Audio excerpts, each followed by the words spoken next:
ईशमीशान निर्वाण रूपम विभुं व्यापकं ब्रह्मवेद स्वरूपं निजं निर्गुणं निर्विकल्पं निरीहं चिदाकाशमाकाशवासं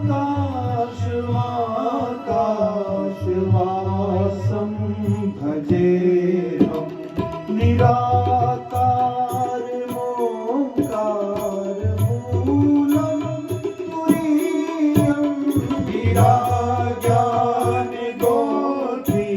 ज्ञानगोत्थितमीशं गिरीशं करालं महाकालकालं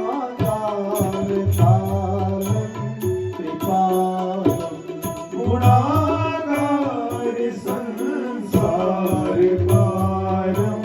नतोऽहं तुषारादृशं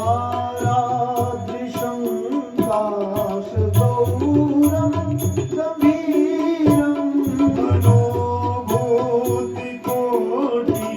प्रभाश्रीशरीरं स्फुरन्मौलिकल्लोलिनी चारुगङ्गा लसद्भालभाले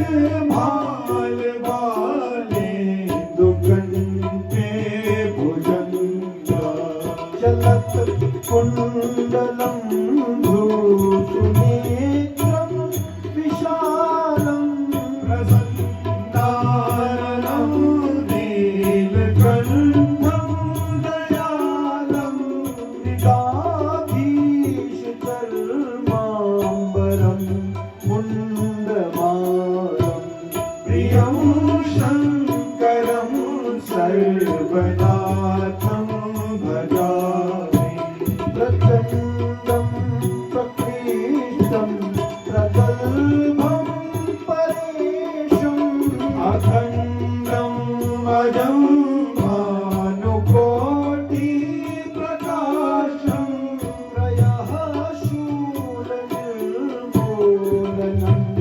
शूलपाणिं भजेऽहं भवानी पतिं भावगम्यं कलातीत कल्याण कल्पान्तकारी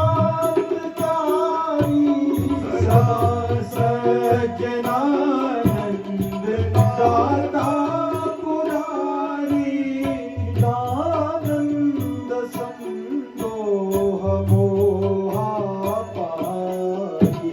प्रसीद प्रसीद प्रभो मन्मथारी न यावदुमानाथ पादरविन्दं भजन्ति हलोके परे वानराणां तावत् सुखं शान्ति सन्तापनाशम् प्रसीद प्रभो सर्वभूताधिवासं न जानामि योगं जपं नैव पूजां सदा सर्वदा सम्भुतोऽम्यं जराजन्म दुःखौ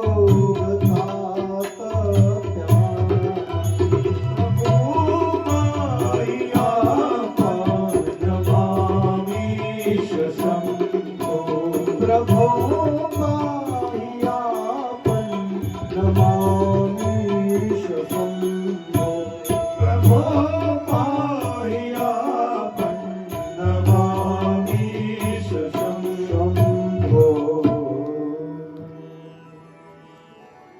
रुद्राष्टकमिदं प्रोक्तं विप्रेण हरतोषये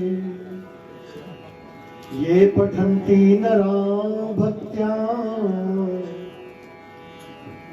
तेषां शम्भुः प्रसीदति। बोले शंकर भगवान की जय हो। श्री शिव महापुराण की ये पावन कथा तीर्थराज प्रयाग पर शौनकादि ऋषि सूत जी के मुखारविंद से श्रवण कर रहे हैं।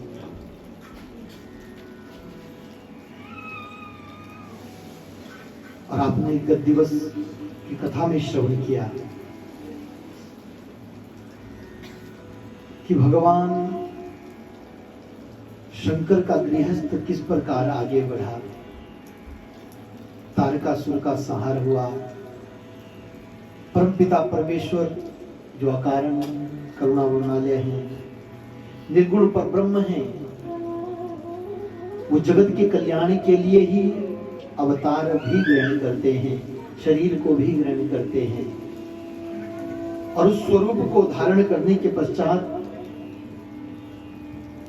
वो जगत नियंता, वो परात्पर, वो देवादिदेव महादेव जगत कल्याण के लिए ही विवाह भी करते हैं।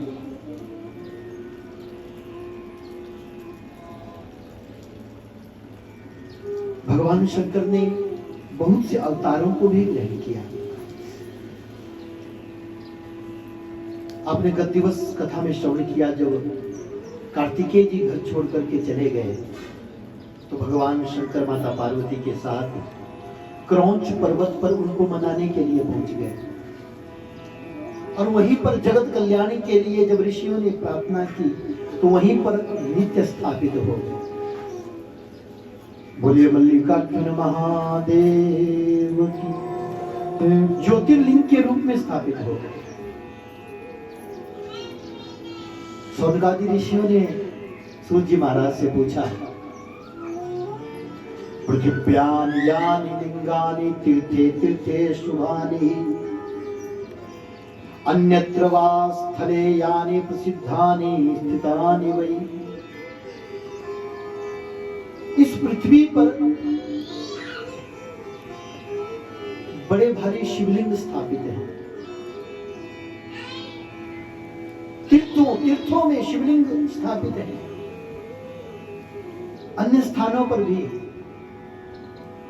तानि तानि च दिव्यानि लिंगानि परिमेषतु व्यास शिष्य समाचक्ष्व लोकानां हितकामया। जो भी मुख्य शिवलिंग हैं, आप उनके विषय में हमें बताएं। जो जगत का कल्याण करने वाली जो पावनी कथा है, आप उस कथा का विवेचन कीजिए। हम जानना चाहते हैं कितने शिवलिंग और कहां पर स्थापित है। सूत जी कहने लगे, शौनकादि ऋषियों, सर्वेषां शिवलिंगानां मुने संख्या न विद्यते। सभी शिवलिंगों की अगर गणना करने लगेंगे तो गणना नहीं कर पाएंगे। समझ लीजिए, सर्वालिंगमयी भूमि सर्वं लिंगमयं जगत। ये भूमि शिवलिंगमय है, ये जगत ही शिवलिंगमय है।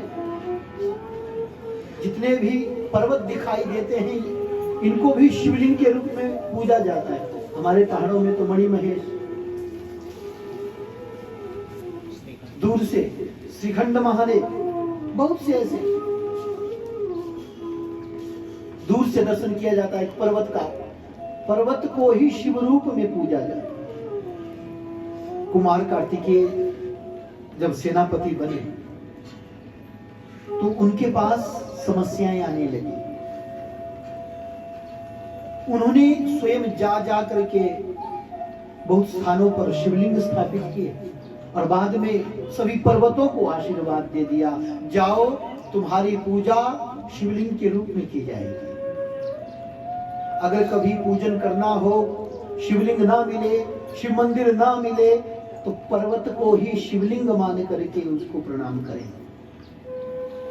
पर्वत का पूजन भी कर लोगे तो भगवान शिव का पूजन हो जाएगा। बोलिए शंकर भगवान की। सर्वा लिंगमयी भूमि ही सर्वम लिंगमयम जगत। ये संसार शिवलिंगमय है। मुख्य रूप से तो 12 ज्योतिर्लिंग हैं, जिनका नाम श्रवण करने मात्र से ही पापों की हानि हो जाती है। सौराष्ट्र सोमनाथ, सौराष्ट्र में, गुजरात में, काठियावाड़ क्षेत्र में सोमनाथ के रूप में भगवान शंकर स्थापित है। चंद्रमा ने एक बार ससुर के समझाने पर भी उनकी बात नहीं मानी। दक्ष के जवाई हैं, 27 कन्याएं विवाही हैं चंद्रमा को, लेकिन अकेली रोहिणी से प्रेम करते थे। अन्य बेटियों ने कहा पिताजी इनका व्यवहार हमारे साथ उचित नहीं है, रोहिणी से ज्यादा प्रेम करते थे। दक्ष ने समझाया, लेकिन जब नहीं माने तो श्राप दे दिया, जा तेरा क्षय हो जाए। लेकिन चंद्रमा के बिना ये संसार का कार्य सही ढंग से नहीं चलेगा। सबका अपना अपना काम है। इस दुनिया में जो आया है, इस दुनिया में जो पैदा हुआ है, बिना कारण के नहीं है। हो सकता है हमें कारण का पता ना हो। इस दुनिया में अगर एक तिनका भी है, उसका भी कारण है। शायद हम उस तिनके को पहचानते नहीं है कि वो तिनका किस प्रयोग में लाया जाता है, किस हेतु से उत्पन्न हुआ है। संसार में कोई भी फालतू नहीं है।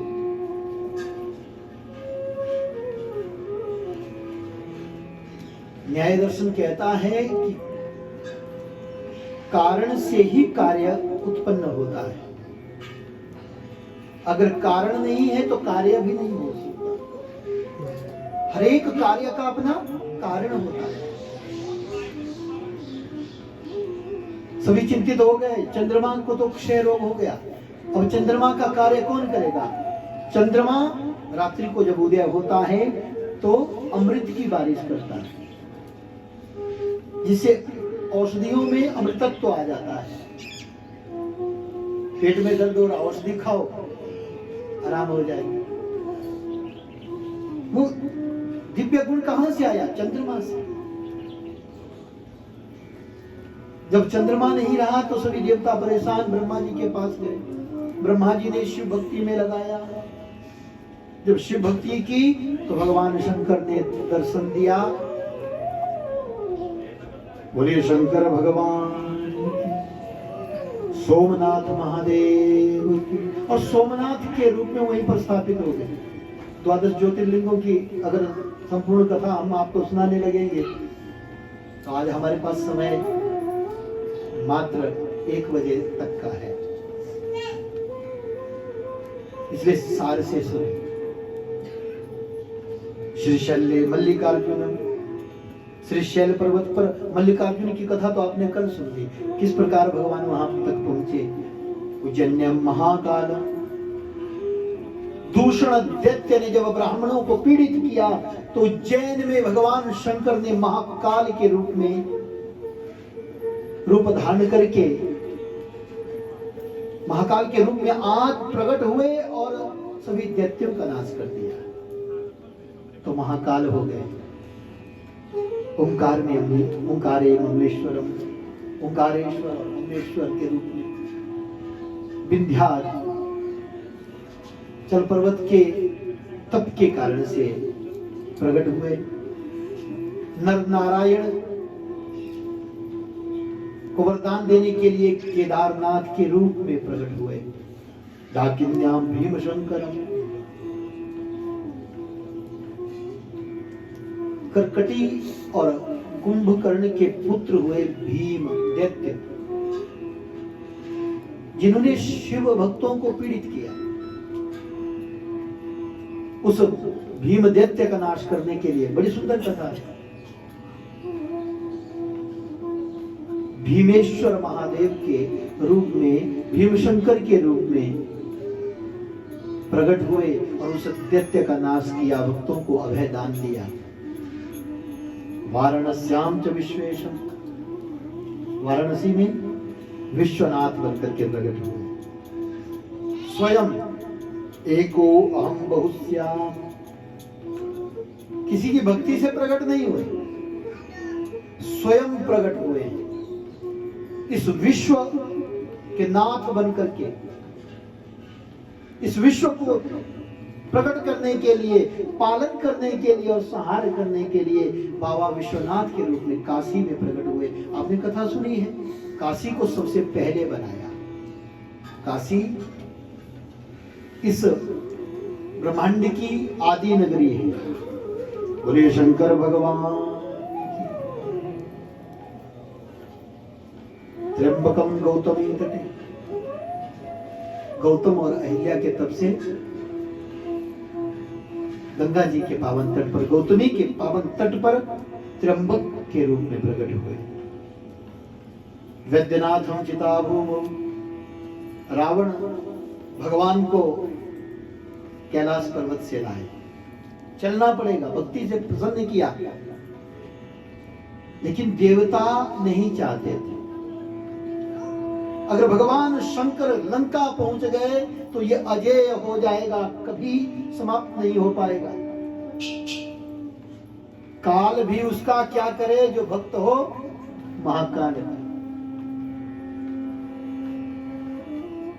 भक्त तो था और चाहता था कि मैं नित्य भक्ति करूंगा। अगर भगवान शंकर लंका पहुंच जाते तो उस दैत्य का नाश नहीं हो पाता। वो देवताओं को पीड़ित करता रहता, देवताओं को नौकर बना करके रखा। शिवलिंग लेकर के आए, बिहार प्रांत में ही देवताओं ने अपनी माया रची। रावण को लघु शंका आई, नियंत्रण नहीं कर पाया। भगवान शंकर ने कहा था, जहां पर रखोगे ये शिवलिंग वहीं स्थापित हो जाएगा। इसी बात का लाभ लिया देवताओं ने। गणपति जी को एक ग्वाला बना करके भेज दिया। रावण ने गणपति जी के पास, उस बालक के पास शिवलिंग दिया, नीचे मत रखना, लघु शंका करके आए। लघु शंका करने गए, गणपति जी महाराज ने स्वयं उस शिवलिंग को वहां पर स्थापित कर दिया। बोलिए वैद्यनाथ भगवान की। नागेशम दारुका, दारुका नाम की राक्षसी, दारुका और तारुका।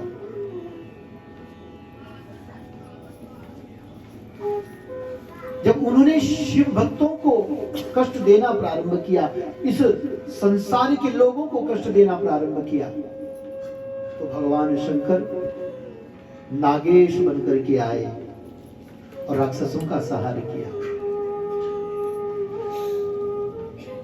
सेतु बंधे तु च रामेशम, भगवान शंकर भगवान श्री राम जी के कार्य को सिद्ध करने के लिए तमिलनाडु में सेतु बंध, जहां पे सेतु बनने वाला था, राम जी लंका जाना चाहते थे। सेतु बनाने लगे तो सर्वप्रथम भगवान शंकर का पूजन किया। अपने हाथों से प्रभु श्री राम जी ने शिवलिंग बनाए, पूजन किया और भगवान शंकर वहीं पर स्थापित हो गए। सेतु बंधे च रामेशम, मुनि रामेश्वर महादेव की। घुसमेशम च शिवालय, घुष्मा नाम की एक भक्ता हुई, प्रतिदिन शिवलिंग बनाती थी। सौतन्य जोशी की बहन थी, ईर्ष्यावशात उसके पुत्र के टुकड़े टुकड़े कर दिए।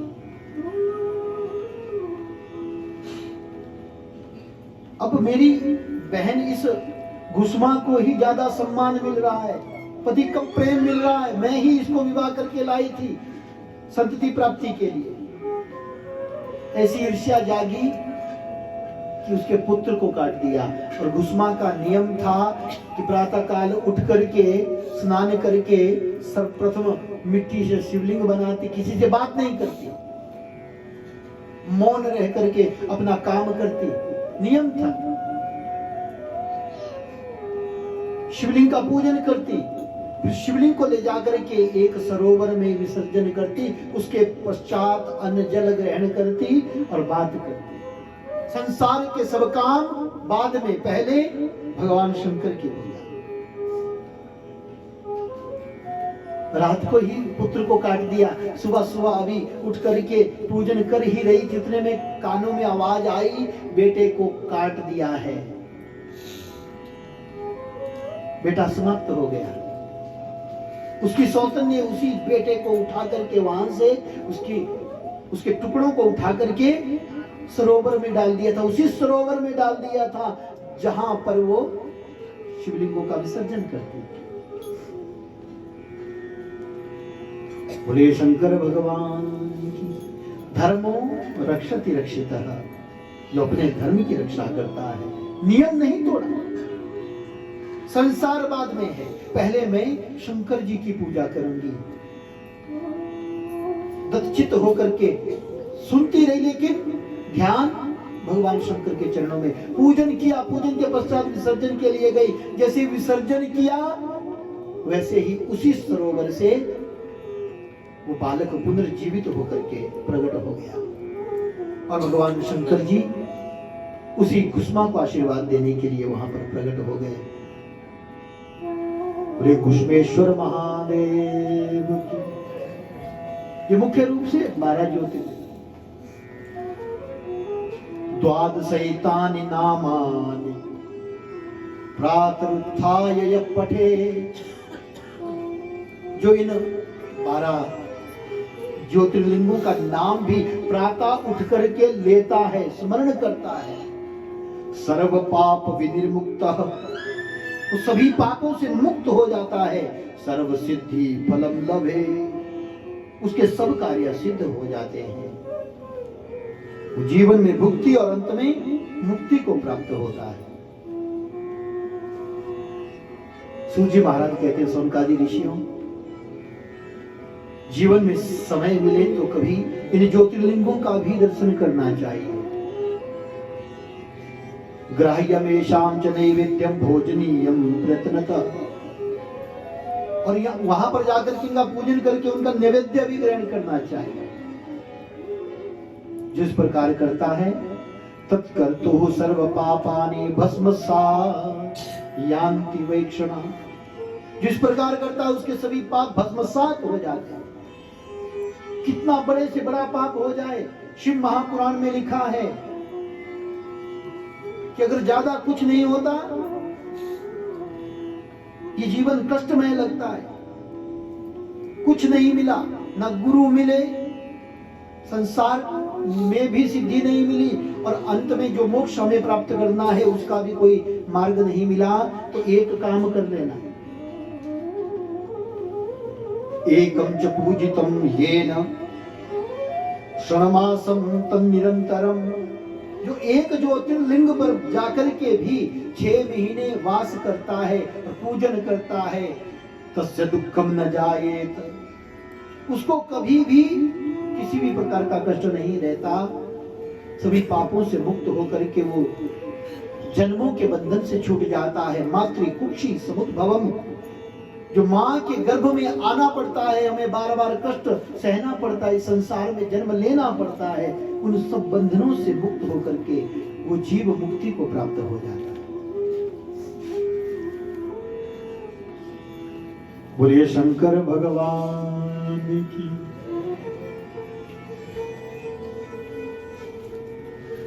ऋषियों ने कहा, गुरुदेव आपने प्रथम दिवस जब कथा को प्रारंभ किया था तो एक और बात कही। हमने आपसे पूछा था कि कौन सा ऐसा व्रत है जिससे भगवान शंकर प्रसन्न होते हैं। सप्रसन्नतां याति शंकरः लोक शंकरः। किस व्रत किस नियम से वो भगवान शंकर प्रसन्न होते हैं। हमारा ये अंतिम प्रश्न जो था वो रह गया, तो महाराज बताएं।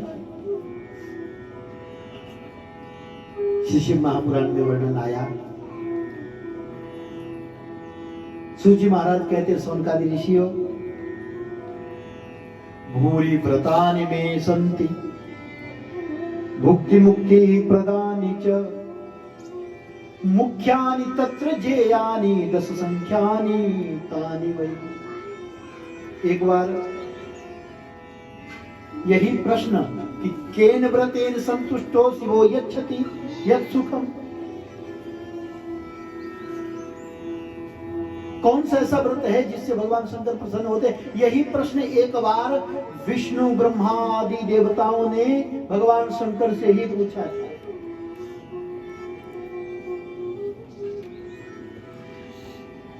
एक बार भगवान विष्णु ने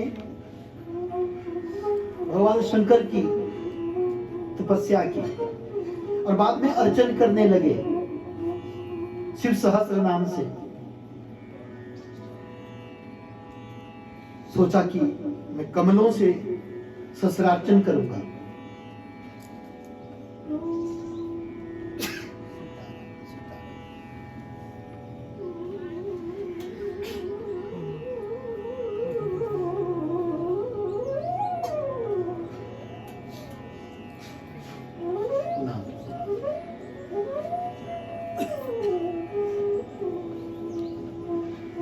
बहुत से लोग सहस्रार्चन करते हैं भगवान शंकर का, तो बिल्वपत्र से करता है। भगवान शंकर के सहस्त्र नामों से सहस्त्र बिल्वपत्र अर्पण किए जाते हैं। तो भगवान विष्णु ने सोचा कि मैं कमल पुष्पों से सहस्रार्चन करूंगा। सहस्रार्चन करने लगे और करते करते भगवान शंकर के मन में इच्छा हुई कि क्यों ना आज भगवान विष्णु की परीक्षा की जाए। जैसे ही चढ़ा रहे थे एक एक नाम से, तो भगवान शंकर ने पहले ही गिन के लाए थे 1000, एक कम कर दिया। एक पुष्प जैसे ही कम हुआ, भगवान विष्णु कमल पुष्प खोजने लगे, लेकिन कहीं कमल पुष्प नहीं मिला। भगवान शंकर की माया थी, अरे कहीं भी कमल पुष्प नहीं है, मेरी पूजा तो अधूरी रह गई। लोग मुझे भी कमल नेत्र कहते हैं, मेरी आंखें भी कमल ही हैं, क्यों ना मैं अपनी आंख ही चढ़ा दूं। जैसे ही आंख को चढ़ाने लगे भगवान शंकर प्रकट हो गए। बोलिए शंकर भगवान की।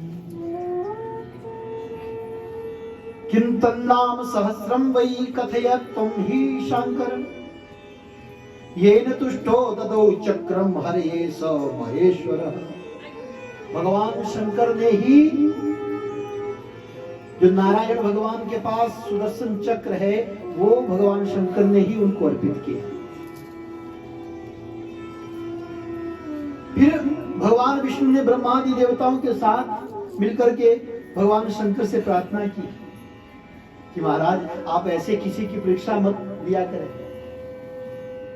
भक्त ऐसी परीक्षाएं नहीं दे सकते, और कोई ऐसा उपाय बताइए जिससे आप सरलता से प्रसन्न हो जाते हैं, सब कुछ दे देते हैं। कौन सा ऐसा व्रत है, कौन सा ऐसा उपाय है? सूजी कहते हैं सोनकादि ऋषियों, जब ये प्रश्न ब्रह्मा विष्णु आदि देवताओं ने भगवान शंकर से पूछा था, तब भगवान शंकर ने कहा भूरि व्रतानि मे सन्ति, मेरे व्रत तो बहुत हैं।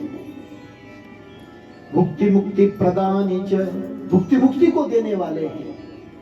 मुख्यानि तत्र जेयानि, लेकिन जो मुख्य हैं वो मैं आपको बताता। 10 संख्यानि तानि वै, मेरे जो मुख्य व्रत हैं वो 10 हैं। 10 शैव व्रतों के नाम से जाने जाते हैं। और पहला व्रत कौन सा है? प्रत्येक अष्टमी को तिथियां होती है, प्रतिदिन कोई ना कोई तिथि होती है। प्रत्येक अष्टमी को व्रत करना चाहिए भगवान शंकर के लिए। ये पहला व्रत है। प्रत्यष्टम्याम प्रथमेन कर्तव्यम नक्त भोजनम, उसका नियम है। कोई शुभ मुहूर्त होते हैं जिसमें देवता शीघ्र प्रसन्न हो जाते हैं, जैसे हमारे यजमान जी ने कोई ऐसा कोई मुख्य संकल्प नहीं था, लेकिन ऐसे मन में भक्ति जागी हमारे यजमान जी के कि शिव महापुराण कराएंगे, और उसके लिए समय उत्तम ढूंढा हमारे आदरणीय पंडित जी ने। और इतना अच्छा मुहूर्त पूछिए मत। पहले दिन एकादशी, प्रारंभ कब से हुआ? एकादशी। भगवान शंकर का ही व्रत है एकादशी। देखिए, मैं बार बार निवेदन करता हूं, अंतर मत कीजिए। ब्रह्मा विष्णु सदा शिव जानत अविवेका, या हम अविवेक से इनको अलग समझ बैठते हैं। ये अलग नहीं है, ये एक ही है। आप शिव जी की आरती गाते हैं पहले अंतरे में, एकानन चतुरानन पंचानन राजे। एकानन कौन? भगवान नारायण। चतुरानन ब्रह्मा जी, किसकी बात की जा रही है? पंचानन भगवान शंकर। दो भुज चार चतुर्भुज, किसकी भुजाएंगे नहीं जाने? तीनों देवता। श्वेतांबर पीतांबर बाघांबर, अंतर नहीं है।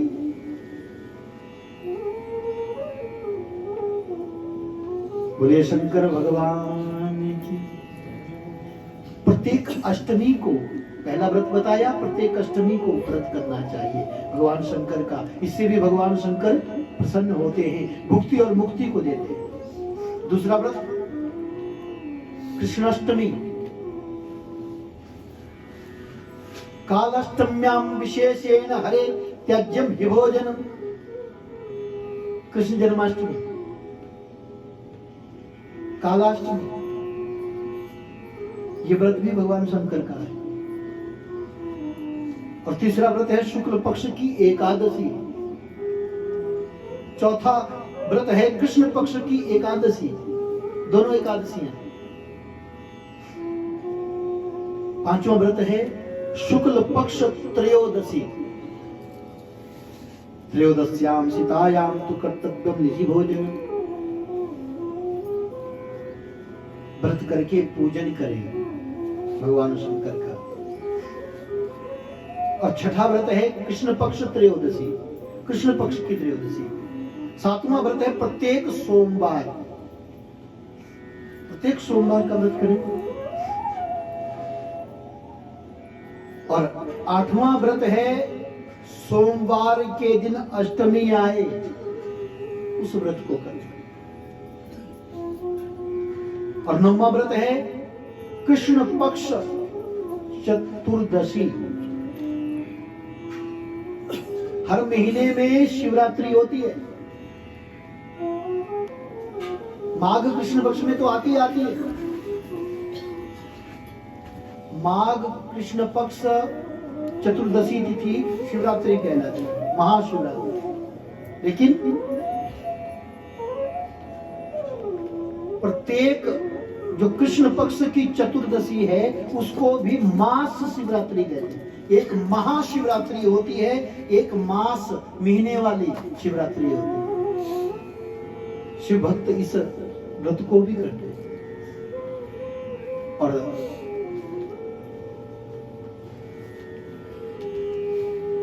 अष्टमी सोमवारे कृष्ण पक्षे चतुर्दशी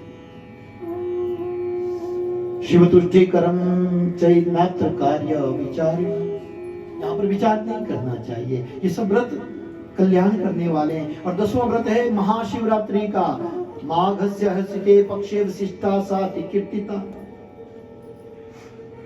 निशीथ व्यापिनी ग्राह्य, लेकिन इसको निशीथ व्यापिनी ही ग्रहण करना चाहिए।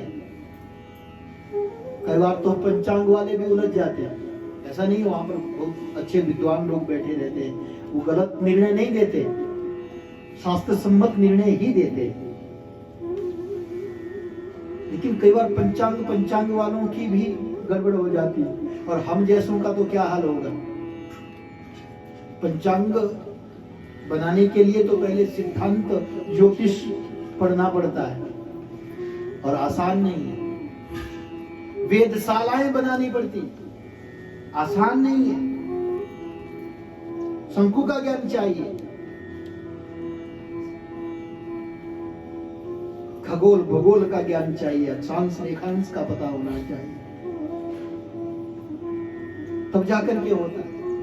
लेकिन ध्यान रखिए, निशीथ व्यापिनी ग्राह्या, शिव पुराण में लिखा कि निशीथ व्यापिनी को ही ग्रहण करना चाहिए। हत्या कोटि विनाशिनी, चाहे करोड़ों हत्याएं भी लगी हों तो उन हत्याओं के दोष का भी नाश करने वाली है। बहुत लोग शिवरात्रि का व्रत करते हैं, हमारे यहाँ तो अधिकतर सभी करते हैं। जो अन्य व्रत न कर पाए, वर्ष में एक बार शिवरात्रि का व्रत कर ले, सभी व्रतों का फल प्राप्त हो जाएगा।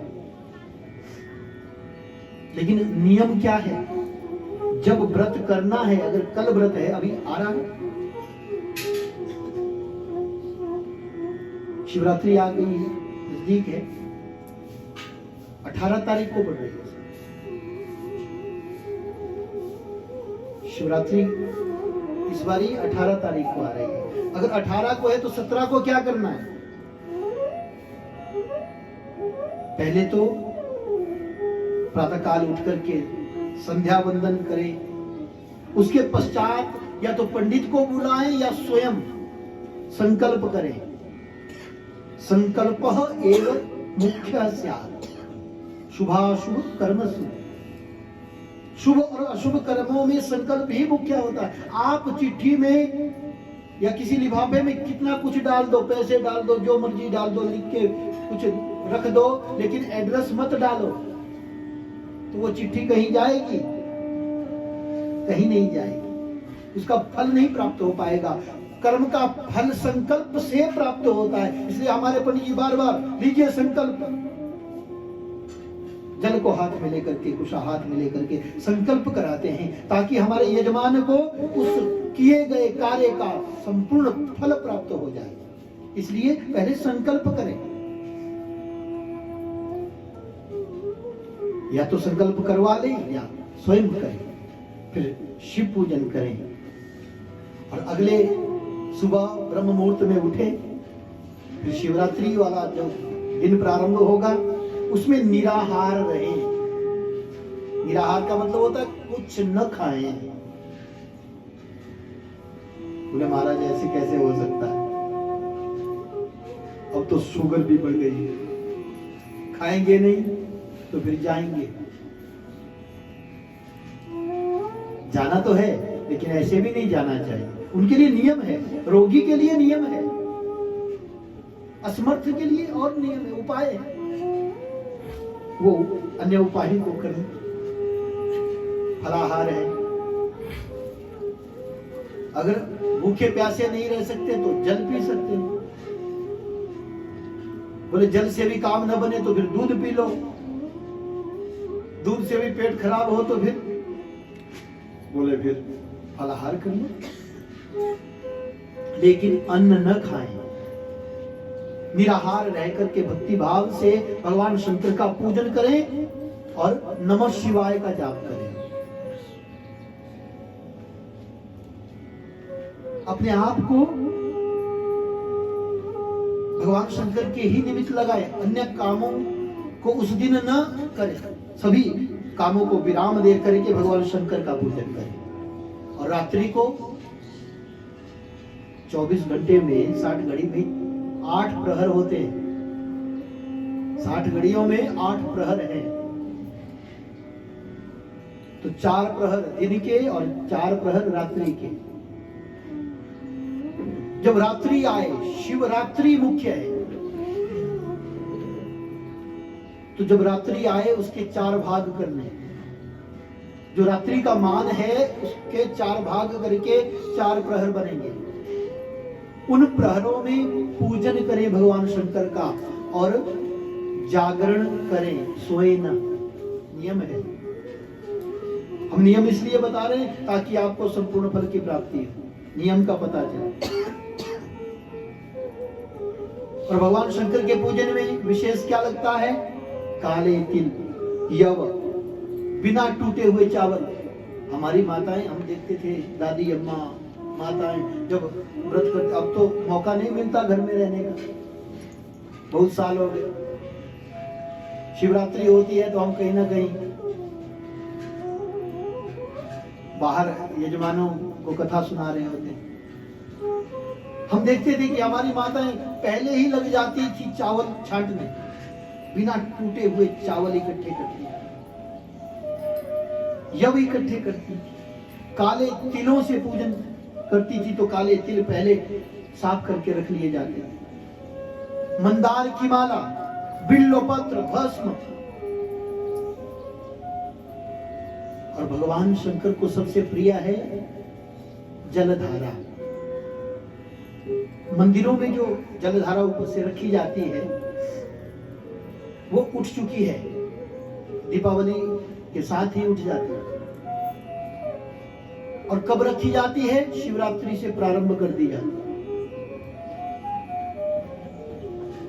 नियम है। और जलधारा से भगवान शंकर का अभिषेक करें, ये मुख्य है। और कुछ तो फिर बोले आज शिवरात्रि, आज तो घोटा भी बनेगा। घोटे का भी भोग लगता है भोले बाबा को। और हमारे हिमाचल में तो बहुत ज्यादा लगता है, और काशी में भी लगता है। ऐसा नहीं कि हिमाचल में लगता है, क्योंकि बाबा के भक्त अनेक प्रकार के हैं। भगवान तो बोलते हैं जो तुम भाव से मुझे चढ़ाओगे मैं सब ग्रहण कर लूंगा।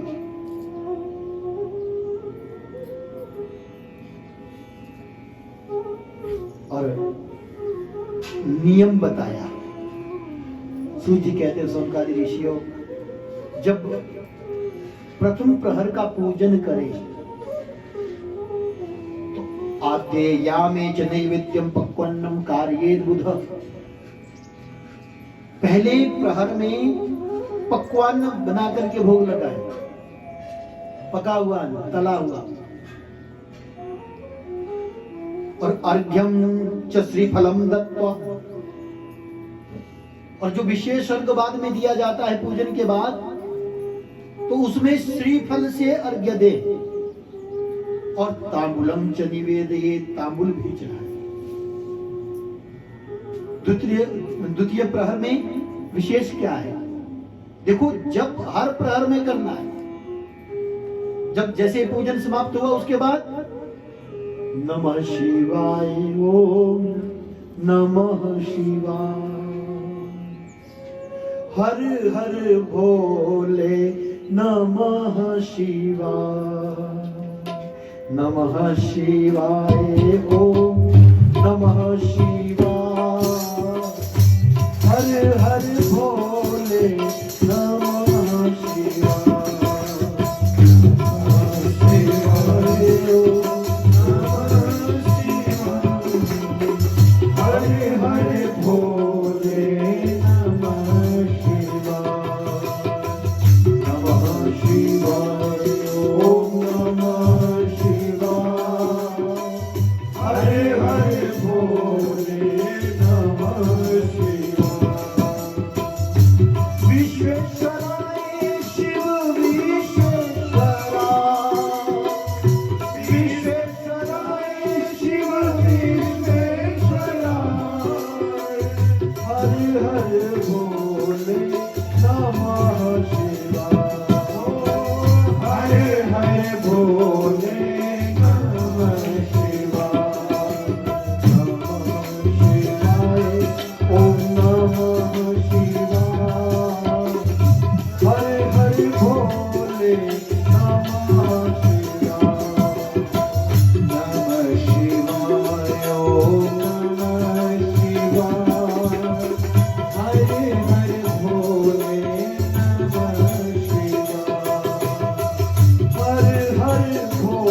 नमः शिवाय, हरे हरे भोले नमः शिवाय। बोलिए शंकर भगवान की जय हो। प्रत्येक प्रहर में नमः शिवाय का जाप करें और द्वितीय प्रहर में अर्घ्यम च बीज पूरेण। अब पूजा का थोड़ा सा नियम बदलेगा। विशेष अर्घ जो होगा वो बीज फल से होगा, बेल के फल से दिया जाए। बेल में फल भी लगता है तो फल से अर्घ्य दिया जाए। नैवेद्यम पायसम, तथा पायस का नैवेद्य लगेगा। और जो जितना मंत्र आपने पहले जपा पहले प्रहर में, मंत्र वृत्तिस्तु द्विगुणा, और मंत्र की जो वृत्ति है वो 2 गुना हो जाएगी। पूर्वतोपि जनार्दन, भगवान शंकर कहते हैं जो पहले जप किया है जनार्दन, दूसरे प्रहर में स्वयं बता रहे हैं कैसे ये व्रत किया जाता है। दुगनी संख्या होनी चाहिए जप की। और तृतीय प्रहर में या में प्राप्ते तृतीये च पूर्वत पूजनम चरेत, पूजन उसी प्रकार होगा। लेकिन यवस्थाने च गोधूमा, जहां पे आप यव चढ़ा रहे थे वहां पे गोधूम लगेगा, गेहूं लगेगा। पुष्पाण्यर्क भवानी च, और आक के पुष्प लगेंगे। अर्घ्य कैसे दिया जाएगा? अर्घ्यम च दाड़िमम दद्यात्। दाड़िमम, दाड़ू, संस्कृत से ही सभी भाषाएं निकली है। हमारे यहाँ दाड़ू बोलते हैं। उस दाड़ू का अर्घ्य प्रदान करें। कई लोग तो जानते भी नहीं होंगे, जो नए बच्चे हैं, कभी दाड़ू सुना ही नहीं। एक तो अंग्रेजी में नाम जानते हैं,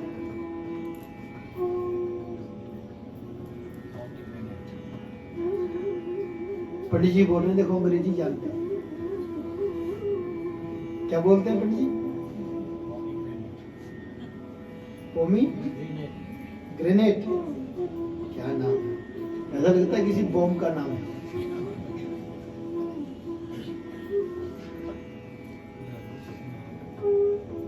अनार, हिंदी में क्या कहते हैं? अनार। बोलिए शंकर भगवान की। तो ऐसा लगता है कोई हैंड ग्रेनेड है, पॉमी ग्रेनेड। बोलिए शंकर भगवान की। चतुर्थ प्रहर में और थोड़ी सी भिन्नता हो जाएगी। सप्त धान्य, शंख पुष्पी, मालपुआ, उड़द के बनाते हैं, हमने भी खाए। उड़द की दाल से बनाए जाते हैं, माँ की दाल से। क्या? और मंडी के तो बहुत मशहूर हैं भल्ले, भल्ले से पूजन होगा। अर्घ्यम दद्यात् कदल्याश्च, और केले के फल से अर्घ्य प्रदान करें, विशेष अर्घ्य प्रदान करें। अनेक प्रकार के विविधैश्च फलैश्चैव दद्यात् अर्घ्यम शिवाय च, अनेक प्रकार के फलों से फिर अर्घ्य प्रदान किया जाता है। और मतलब उद्यापन की भी विधि है, सभी लोग उद्यापन करते हैं। कई लोग कहते हैं मेरा पहला ही व्रत है लेकिन उद्यापन कर लेंगे। क्यों?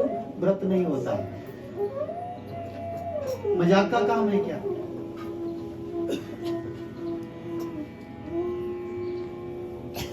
उद्यापन को क्या समझाया? उद्यापन क्या होता है? जो कर्म आपने किया उसका संपूर्ण फल आपको प्राप्त हो, उसके लिए उद्यापन किया जाता है। जब पहले व्रत किए ही नहीं, उद्यापन सबसे पहले हो जाएगा क्या? कार्य हुआ नहीं। आपने वृक्ष लगाया नहीं, फल पहले आ जाएंगे। अभी वृक्ष लगाया और आप फल मांगे कि बस अभी मिल जाए, बस लगाते धरती से छूते फल मिलेगा। हाइब्रिड को भी टाइम लगता है, कुछ महीने तो लगेंगे। पहले व्रत करें, कितने वर्षों तक? बोले 14 वर्षों तक कम से कम पहले व्रत करें, फिर उद्यापन होता है। चतुर्दशाब्दम कर्तव्यम शिवरात्रि व्रतम शुभम। पहले 14 वर्षों तक शिवरात्रि का व्रत करें। और एक भक्तम त्रयोदश्याम, त्रयोदशी में एक समय भोजन, चतुर्दशी में बिल्कुल नहीं। और जब व्रत का पारायण करना है तो उस दिन भी एक बार ही भोजन करना चाहिए। हमारे यहाँ एक परंपरा है, बोले महाराज व्रत तोड़ना है। तोड़ेंगे कैसे? बोले एक बार नहीं 2 बार खानी पड़ेगी, व्रत भंग हो जाएगा। एकादशी का व्रत करते हैं तो दशमी में भी एक समय भोजन करना चाहिए, और जब द्वादशी में प्रायण किया जाता है तब भी एक ही समय भोजन करना चाहिए। एकादशी में बिल्कुल निराहार और द्वादशी में एक समय भोजन। नहीं, दूसरी बार खाना पड़ता है तब टूटेगा। ये कोई पत्थर है जो तुम हथौड़ा लेकर के तोड़ोगे? 2 बार खाने से टूटेगा, एक बार खाने से नहीं टूटेगा। बोलिए शंकर भगवान की। जिस दिन उद्यापन करना हो तो सुंदर वेदी का निर्माण करें, लिंग तो भद्र बनाए, सर्व तो भद्र बनाए, गौरी तिलक मंडल बनाए, और नंदी पर विराजमान सोने के शिव पार्वती के स्वरूप को बनाए, सोने की प्रतिमा। नंदी भी हो, नंदी पर विराजमान शिव गौरा हो, तो उस मूर्ति की प्राण प्रतिष्ठा करके पूजन करके गोदान करें, शय्यादान करें, और 14 ब्राह्मणों को बुला करके 14 पद दान करें। इस प्रकार शिवरात्रि के व्रतोद्यापन की विधि का वर्णन आया है। और जो इस व्रत को करता है, विधि से करेगा कल्याण हो जाएगा। जो विधि से भी नहीं करता है, अनजाने में भी जिससे व्रत हो जाता है, भगवान शंकर कहते हैं उसका भी कल्याण हो जाता है। ऋषियों ने पूछा सूत जी महाराज से, गुरुदेव कृतम पुराज केनेह सूतैतद् व्रतम उत्तमम कृत्वाप्य जानतश्चैव प्राप्तम किम फलम उत्तमम। महाराज ये व्रत पहले किसने किया था? कौन ऐसा हुआ जिसने अज्ञान से ये व्रत किया और संपूर्ण फल को प्राप्त कर लिया? जो अज्ञानी होकर के इस व्रत को कर गया, करना नहीं चाहता था, हो गया, कोई भाव भी नहीं था। और फिर इस व्रत को करने से जिसका कल्याण भी हो गया, ऐसा कौन है?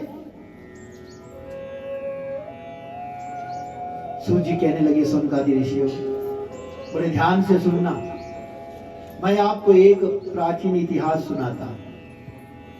पुरा कश्चित बने भिल्लो नाम यासित गुरुद्रोह। अर्बुदाचल पर्वत पर, जहां पे बहुत घनघोर जंगल है, उसकी तराई में एक गुरुद्रोह नाम का शिकारी रहता था। बड़ा परिवार था उसका, कुटुंबी, बलवान, क्रूर, बहुत बड़े परिवार वाला और बलवान था, बहुत शक्तिशाली था। क्रूर भी था, दया नहीं करता था, क्रूर, कर्मपरायण, सबको दुख ही देता था। प्रतिदिन जानवरों को मारता, उनका मांस बेचता, उसी से अपना घर चलाता, स्वयं भी मांस खाता, अपने परिवार को भी मांस खिलाता। सच झूठ बोल करके लोगों को ठगता, उनसे उधार ले लेता, फिर वापिस नहीं करता। किसी से दुश्मनी लेनी हो ना तो उसको उधार दे दो।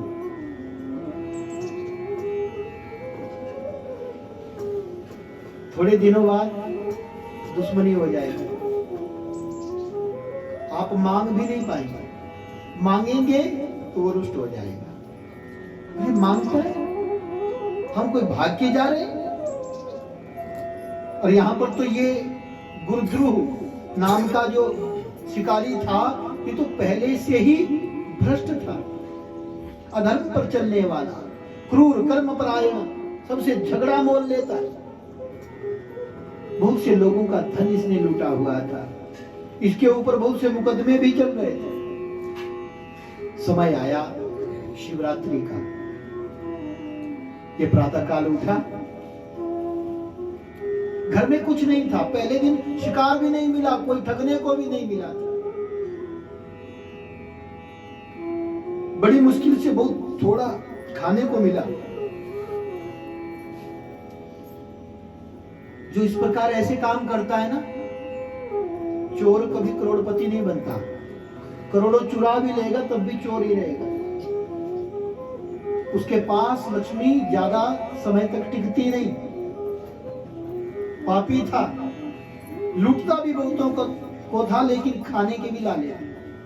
गत रात्रि को भोजन भी भरपेट सबको नहीं मिला था, बच्चों को भूखा सोना पड़ा थोड़ा थोड़ा खाकर। पत्नी भी भूखी थी। सुबह उठा, अब सोचने लगा कि अब तो कुछ ना कुछ जुगाड़ करना पड़ेगा। सुबह ही उठ करके आज नगर में चला गया। शिवरात्रि थी तो सब लोग आज सुबह सुबह उठ करके त्रिपुंड लगा करके शिव मंदिर की तरफ जा रहे थे। सभी शिव मंदिरों में भीड़ थी, तो राजा ने सैनिकों को भेजा हुआ था कि जाओ, नगर में व्यवस्था बनी रहनी चाहिए, और सैनिक व्यवस्था में लगे हुए थे। ये गुरुद्रोह जैसे ही नगर में पहुंचा, देखा कि सभी लोग आज त्रिपुंड लगाए हैं, नमः शिवाय का जाप कर रहे हैं, हर हर महादेव के नारे लगा रहे हैं, और शिव मंदिर में भीड़ उमड़ी हुई है। सभी लोग पूजन कर रहे हैं, संकल्प कर रहे हैं व्रत का। प्रसन्न हो गया, आज तो कोई ना कोई तो मेरे चक्कर में फंसेगा। अभी सोच ही रहा था, शिव मंदिर में पहुंच गया। बाहर से दूर से भगवान शंकर का दर्शन भी हो गया, शिवलिंग का दर्शन हो गया सुबह सुबह। भगवान शंकर का दर्शन भी पाप का नाश कर देता है।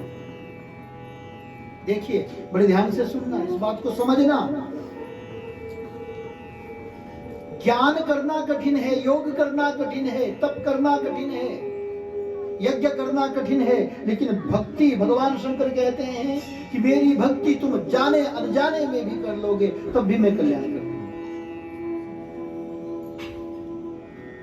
व्रत बताया और उसी व्रत का निरूपण चल रहा है। बड़े ध्यान से सुनना। देखिए कैसे उस पापी के पापों का नाश होता है। जैसे ही दर्शन किया, श्रद्धा भक्ति नहीं थी लेकिन दर्शन तो हो गया। सन्मुख होई जीव मोहि जब ही, जन्म कोटि अघ नाश ही तब ही। जब जीव मेरे सामने आता है तो मैं उसके करोड़ों जन्मों के पापों का नाश कर देता हूं। भगवान के सामने आया, शांत हो गया, वहीं पर बैठ गया। पीपल था, पीपल के नीचे बैठा, देख रहा है कौन आ रहा है कौन जा रहा है। भूल गया लूटने वाली बात। उतने में सैनिकों ने देखा, अरे ये तो वही गुरुद्रोह है जो सबसे उधार लेता है और वापिस नहीं करता। हम कितनी बार सम्मान लेके गए इसको, लेकिन ये तो सम्मान भी नहीं पकड़ता। आज हमारे हत्थे चढ़ा, घेरा डाल लिया, गुरुद्रोह को पकड़ा, उसी पीपल के साथ बांध दिया। देखिए दर्शन करने का क्या लाभ हुआ। एक बहाना बन गया कि आज शिवरात्रि है और पीपल के नीचे भगवान शंकर के सामने दर्शन होता रहे, बांध दिया गया। जो होता है अच्छे के लिए होता है। भूखा प्यासा, चिंता होने लगी, घर में सब भूखे प्यासे, क्या करूं, इधर तो बांध दिया। महाराज छोड़ दीजिए, कमाऊंगा तो सबका वापस कर दूंगा, अगर बांध के रखोगे तो कमाऊंगा कब। सैनिकों ने छोड़ा नहीं। पूरा दिन बीत गया, देख रहा है जो भी आ रहा है नमः शिवाय कर रहा है, हर हर हर महादेव, हर हर महादेव करते हैं। उसके मन में भी हर हर महादेव हो रही है, पापों का नाश हो रहा है। शाम हुई तो सैनिकों ने सोचा बांध के भी कोई फायदा नहीं, चलो इसको भी पता चल गया कि हम बांधते भी हैं। चेतावनी देकर के छोड़ दिया।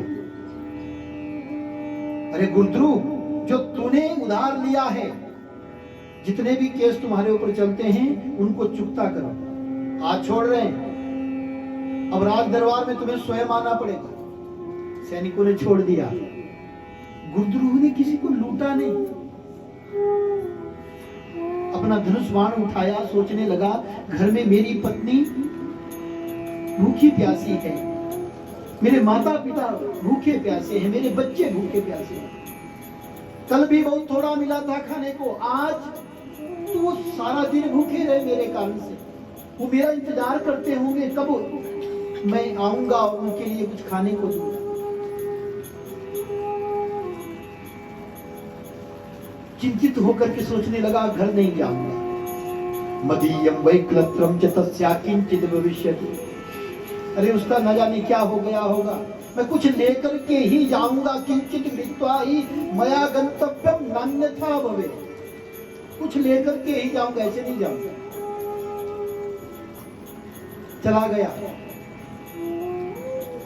उसी अरबदाचल पर्वत पर चला गया जहां पर एक सुंदर सरोवर था। सोच रहा है प्रतिदिन शिकार खेलता था, उसको पता है कि पूरा दिन पशु पक्षी सब जानवर इधर उधर जाते हैं, लेकिन शाम को इसी सरोवर में जल पी करके अपने अपने घरों को जाते हैं। वहीं पर शिकार खेलता था, मारता था।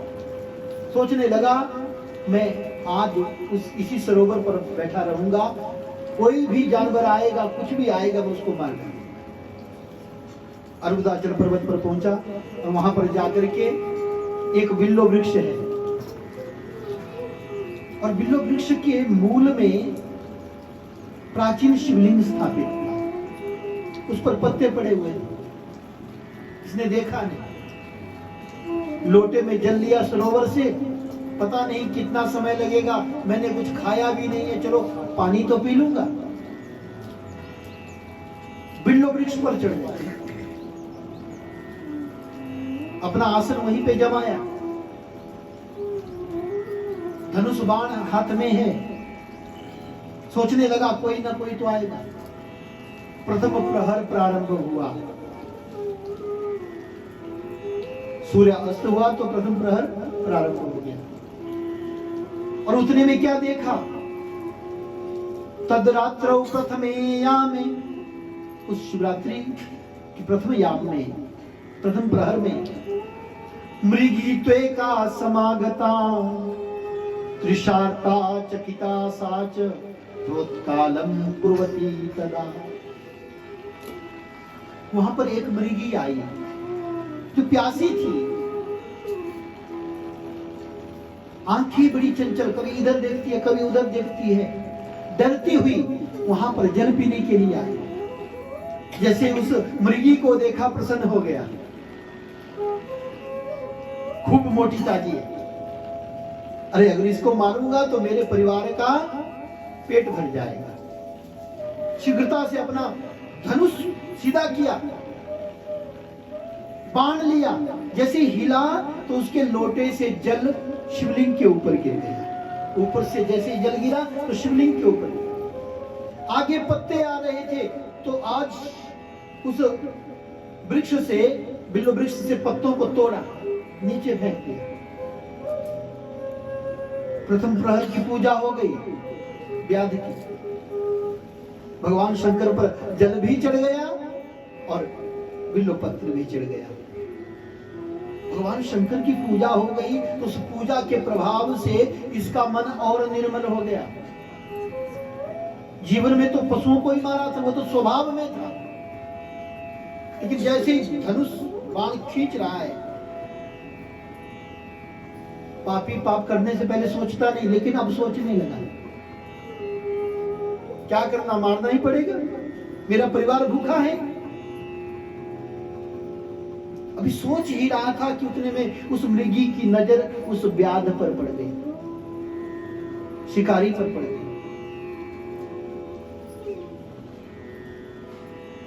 वो मृगी बोलने लगी, किम कर्तुम इच्छसि व्याध सत्यम वद समाग्रतः। अरे व्याध, ये क्या कर रहे हो? अरे रुको रुको रुको, सत्य बताओ, तुम मुझे क्यों मारना चाहते हो? मुझे मत मारो। देखिए, जब हम पाप करते रहते हैं, जब हमारा मन पाप में डूब जाता है, तो हमें किसी की आवाज नहीं सुनाई देती, अपनी आत्मा की आवाज भी नहीं सुनाई देती, कुछ भी सुनाई नहीं देता। लेकिन जब पाप कम होता है, पुण्य रहता है, तो हमें सबकी आवाज सुनाई देती है। चींटी डूब रही होती है तो हमें लगता है ये चींटी कह रही है कि मुझे बचाओ। आज उस व्याध को उस मृगी की आवाज भी सुनाई देती। ये पुण्य का प्रभाव है। किसी पशु को आप लाठी लेकर के ऐसे डराओ, उसकी आंखों में देखना, वो बोल रहा होगा मुझे मत मारना। लेकिन जो पापी है, अच्छा दूध नहीं दिया, तेरी ऐसी कम तैसी है, और लाठी उठाई, वो चाहे रंभाए जो मर्जी करे, तेरी तो हड्डियां तोड़ दूंगी। पुण्य से पाप न करने के लिए ये पुण्य ही प्रेरित करता है, पाप मत करना। लेकिन पुण्य तो हो, आज पुण्य प्राप्त हुआ तो उस मृगी की आवाज भी सुनाई देने लगी। किम कर्तुम इच्छसि व्याध सत्यम वद समाग्रतः। अरे तुम क्या कर रहे हो? मुझे मत मारना, मेरे सामने सच बोलो, क्यों मारना चाहते हो? मैंने तुम्हारा क्या बिगाड़ा? व्याध हतप्रभ हो गया। व्याध सोचने लगा, ये मृगी बोल रही है। अरे मृगी, मया ही घातिता जीवा उत्तमा अधम मध्यमा। मैंने आज तक न जाने कितने जीवों को मारा है, उत्तम से उत्तम, मध्यम से मध्यम, अधम से अधम जीवों को मारा। लेकिन मैंने आज तक ऐसी वाणी नहीं सुनी पशुओं की जैसे तू बोल रही है। अरे मेरे तो घर वाले भूखे हैं। कुटुंबम क्षुदितम मे अद्य हत्वा त्वाम तर्पयाम्यहम्। मेरा परिवार भूखा है, मेरे बच्चे भूखे प्यासे हैं, आज तुम्हें मार करके मैं उनको तृप्त करूंगा। लेकिन एक बात बताओ, आज तक मैंने किसी को सुना नहीं, तुम कैसे बोल रही हो? पहले तुम सत्य बताओ कि तुम कौन हो। मृगी कहने लगी, आसम पूर्वम अहम रंभा। वो मृगी कहती है कि मैं पूर्व जन्म में रंभा थी।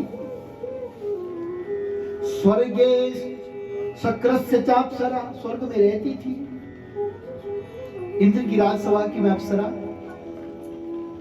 लेकिन एक बार मैं पृथ्वी पर घूमने के लिए आई।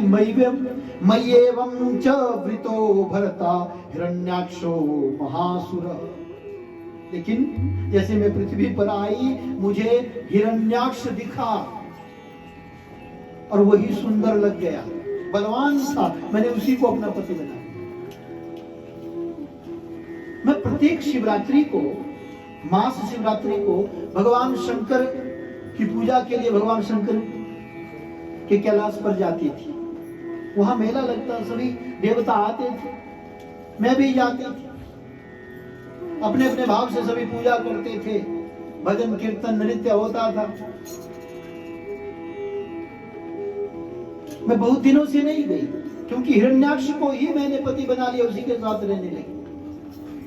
लेकिन जब मेरा मोह टूटा, हिरण्याक्ष का वध हो गया, तो मैं लौट करके पुनः जब स्वर्ग गई, तो मैं कैलाश पर्वत पर भी देवताओं के साथ गई।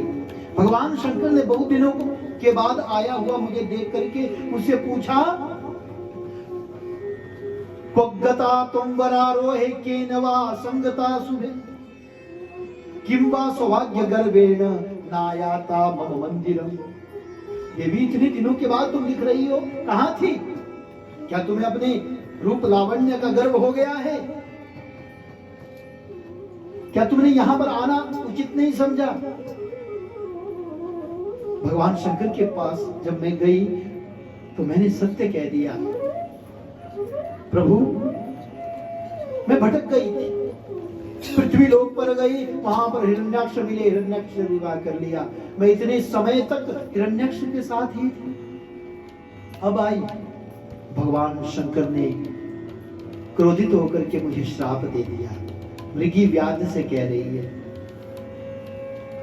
कहा मृग कामातुरो नित्यम हिरण्याक्षो भविष्यति। वो हिरण्याक्ष कामातुर मृग हो जाएगा और तुम उसकी मृगी हो जाओगी। तुम मृगी तस्य भार्या वै भविष्यसि न संशय।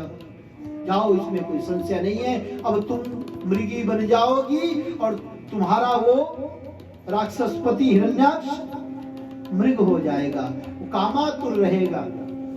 बोले शंकर भगवान की।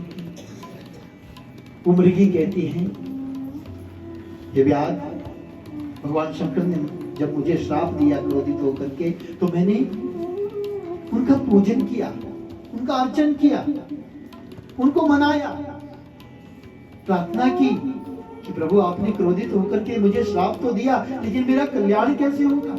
भगवान शंकर तो आशुतोष हैं, शीघ्र प्रसन्न हो गए और मुझे वरदान भी दे दिया। ये श्राप ज्यादा समय तक नहीं रहेगा, 12 वर्षों तक रहेगा। और एक समय कोई व्याध कदाचित ही व्याधवरो मम सानिध्यमाश्रित, कोई व्याध मेरा आश्रय लेकर के आएगा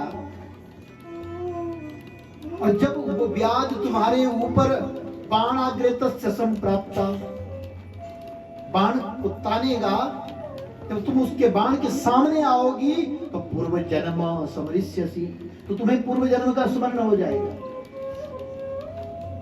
तो उस समय तुम्हारी मुक्ति हो जाएगी। ये व्याध, आज मैं तुम्हारे बाण के आगे आई तो मुझे अपना पूर्व जन्म याद आ गया। मैं पूर्व जन्म में रंभा थी। व्याध कहता है, देवी तुम जो भी मर्जी हो, मेरा परिवार भूखा, मुझे तो मारना पड़ेगा, मेरे पास कोई दूसरा रास्ता नहीं। मृगी ने कहा, मनमा सेन सुखम ते स्यात्, अगर मेरे मांस से तुम्हारे परिवार का भरण पोषण होता है तो इससे अधिक और क्या सौभाग्य की बात है मेरे लिए। अधिकम कम महत्पुण्यम धन्याहम नात्र संशय, मेरा जीवन तो धन्य हो जाएगा कि ये मेरा शरीर किसी के काम आया। देखिए, मनुष्य का शरीर मरने के बाद किसी के काम आता है? अब तो कुछ ऐसी व्यवस्था भी हो गई है कि कोई अपने अंगों का दान कर देता है, किन्हीं अंगों का दान भी हो जाता है। अंगदान करना चाहिए, बुरी बात नहीं है। आपकी आंखों से कोई अगर अंधा कोई देख लेगा दुनिया को, बुरी बात नहीं, ये भी दान है, अंगदान करना चाहिए। पशु मरने से 100 काम आए, तेरा तन भी भस्म हो जाए। मनुष्य का तो शरीर भस्म हो जाता है और पशु तो मरने के बाद भी काम आ जाता है। देखो मृगी आज क्या कह रही है, इससे अधिक क्या सौभाग्य होगा कि मेरा शरीर आपके काम आ जाएगा, मेरा तो जीवन धन्य हो जाएगा। लेकिन हे व्याध, मेरे छोटे छोटे बच्चे हैं, घर में किसी को पता नहीं है, मैं सत्य कहती हूं, मुझे कुछ क्षणों के लिए छोड़ दे, मैं अपने बच्चों को, अपनी बहन को संभाल दूंगी और मैं लौट करके आ जाऊंगी। देख व्याध, सत्य पर ही सब कुछ टिका हुआ है। स्थिता सत्येन धरणी सत्येनैव च वारिधि, ये धरती भी सत्य के ऊपर टिकी हुई है, ये समुद्र भी सत्य के ऊपर टिका है। सत्येन जलधाराश्च सत्ये सर्वं प्रतिष्ठितम्, सत्य से ही सब कुछ सिद्ध होता है। इसलिए मैं सत्य संकल्प लेती हूँ, मैं जरूर आऊंगी, मुझे कुछ क्षणों के लिए छोड़ दो, मैं जाऊंगी, अपने बच्चों को अपनी बहन के पास संभाल दूंगी कि बहन मेरे बच्चों का ध्यान रखना, मैं ये शरीर खुशी खुशी आपको समर्पित कर दूंगी। व्याध कहने लगा कि सभी कहते हैं मैं सत्य सच बोलता हूं, सत्य का ही साथ देता हूं, सत्य की ही दुहाई सब देते हैं, लेकिन सत्य का पालन कोई नहीं करते। मृगी ने कहा महाराज ऐसा नहीं है, मुझे सब ज्ञान है, मैं तुम्हारे सामने आज सौगंध उठाती हूं। श्री शिव महापुराण में मृगी के सप्त के माध्यम से ज्ञान दिया गया, बड़े ध्यान से सुनना। ब्राह्मणों वेद विक्रेता,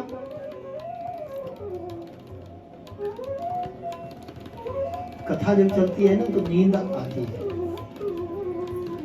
अब तो यजमान श्रोता सब थके हुए इतने दिनों से कथा सुन रहे हैं, झेलना पड़ रहा है, लेकिन अब बस थोड़ा सा समय है, सोना नहीं है, नहीं तो कथा नहीं हो पाएगी, वो भी नहीं हो पाएगी। बस में लिखा रहता है 1, 2, 3 नंबर सीट पे बैठने वाले सावधान रहें, इन सीटों पे सोना मना है, सोना नहीं, कुछ भी हो जाए, अंतिम परीक्षा है। बोलिए शंकर भगवान की। हम जानते हैं कि थोड़ा भजन कीर्तन हो जाएगा तो उससे बड़ी स्फूर्ति आ जाएगी, लेकिन भजन कीर्तन का भी समय नहीं है। बोलिए शंकर भगवान की। इसलिए कथा का श्रवण करें।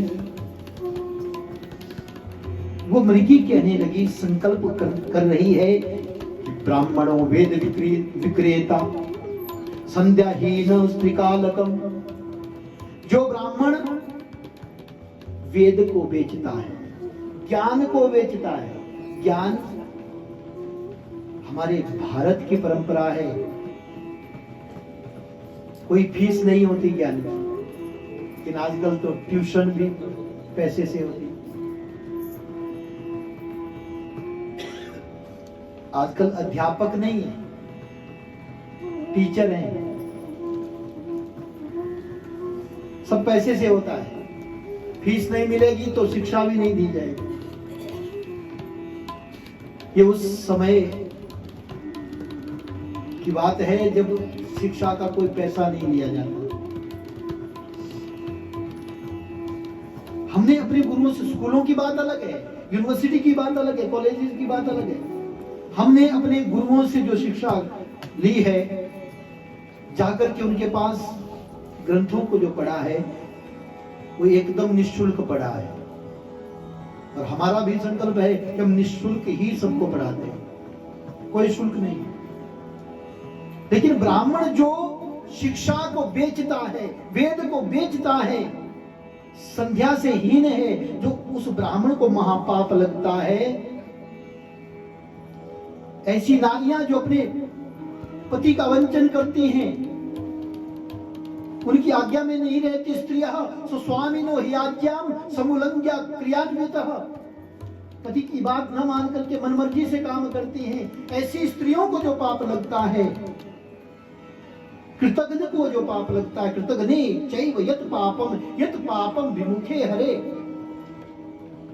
जो भगवान से विमुख है उसको, नास्तिक को जो पाप लगता है, द्रोही को जो पाप लगता है, धर्म का उल्लंघन करने पर जो पाप लगता है, यत् पापम धर्म लंघने, विश्वासघात के यज्ञ, जो पाप विश्वासघात करने से लगता है, छल करने से लगता है, तेन पापेन लिंपामि यदि अहम नागमे पुनः, तो मैं उन सब पापों से लिप्त हो जाऊं अगर मैं वापिस ना आऊं।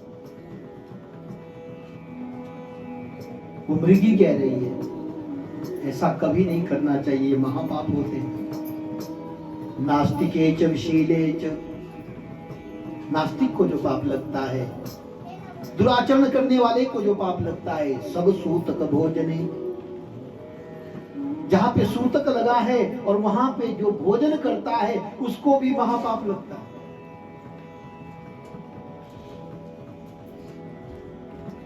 अगर आप लोग कहीं किसी की मृत्यु हुई है, जाते हैं और वहां पे भोजन करते हैं, तो आज के बाद भोजन मत करना।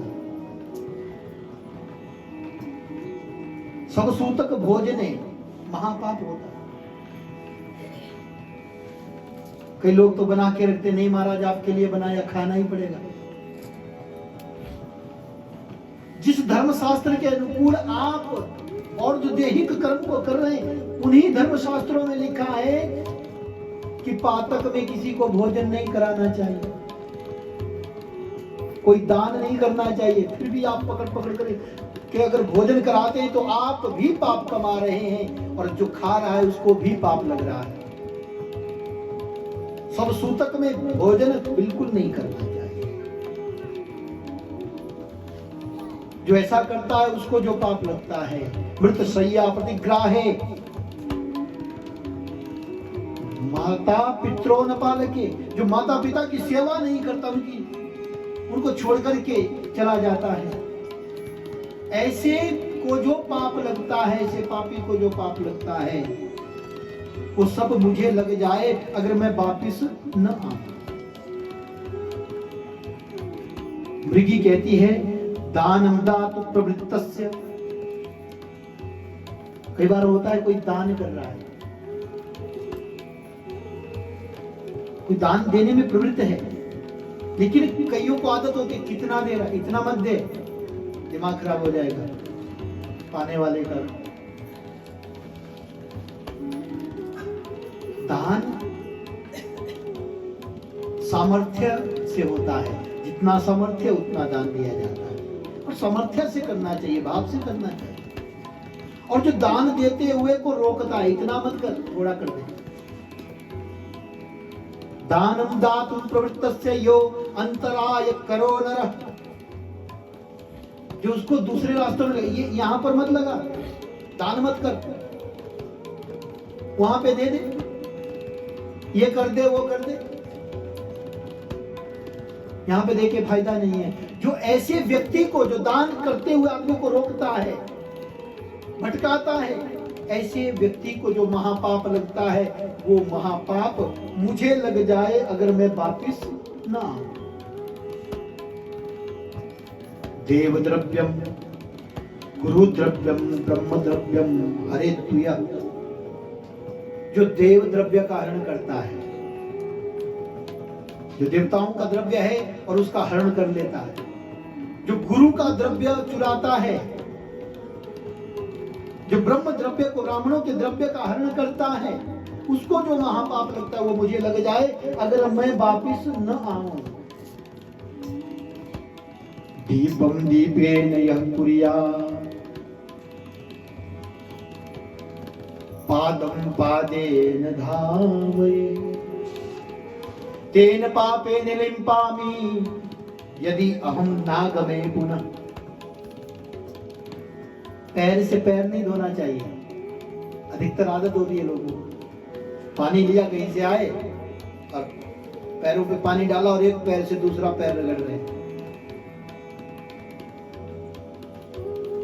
पादम पादेन धावे, जो पैर से पैर को धोता है उसको महापाप लगता है।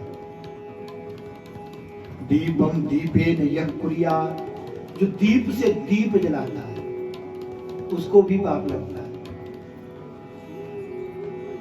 मृगी कहती है जो दीप से दीप जलाए, पांव से पांव धोए, ऐसे महापापी को जो पाप लगता है वो मुझे लग जाए अगर मैं वापिस ना आऊं। आप सोचेंगे आज तक तो सुना,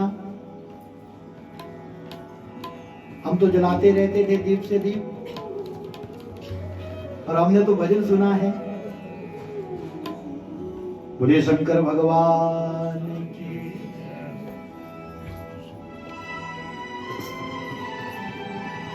क्या सुना था आज तक? तो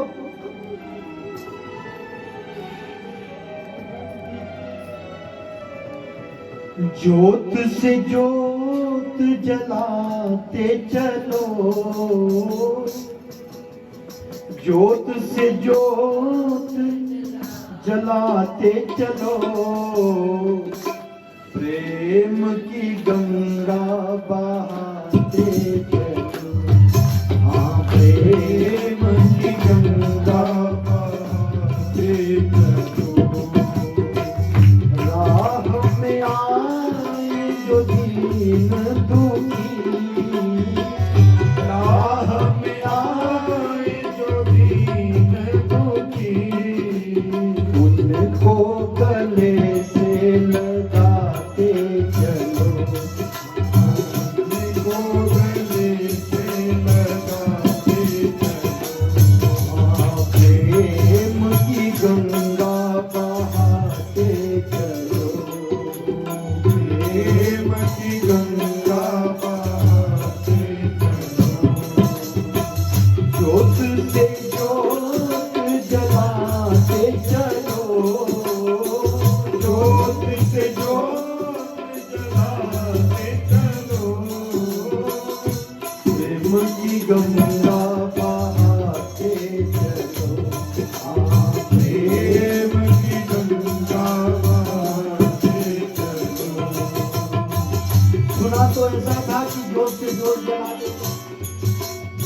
महापुराण कह रहा है कि दीपम दीपेन यः कुर्यात्। रुकिए महाराज, मेरी 2 पत्नियां घर से निकली थी, वो भी वापस नहीं आई, क्या उनको भी तुमने ही मारा है? अगर मेरी पत्नियों को तुमने मारा है तो मुझे भी मार डाल, जल्दी कर, अब रुकना मत। व्याध चिंतित हो गया। अरे, कहने लगा महाराज ऐसा है, घबराओ मत, वो दोनों आई थी, लेकिन इस प्रकार सत्य सप्त करके वो अपने बच्चों को संभालने के लिए गई है। एक ने कहा बहन को संभालूंगी, दूसरे ने कहा पति को संभालूंगी। बोले महाराज तो तब तो मुझे जाना पड़ेगा, मैं पति हूं।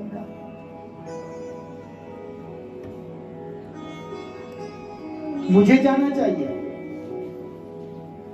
मैं भी सत्य शपथ करता हूं,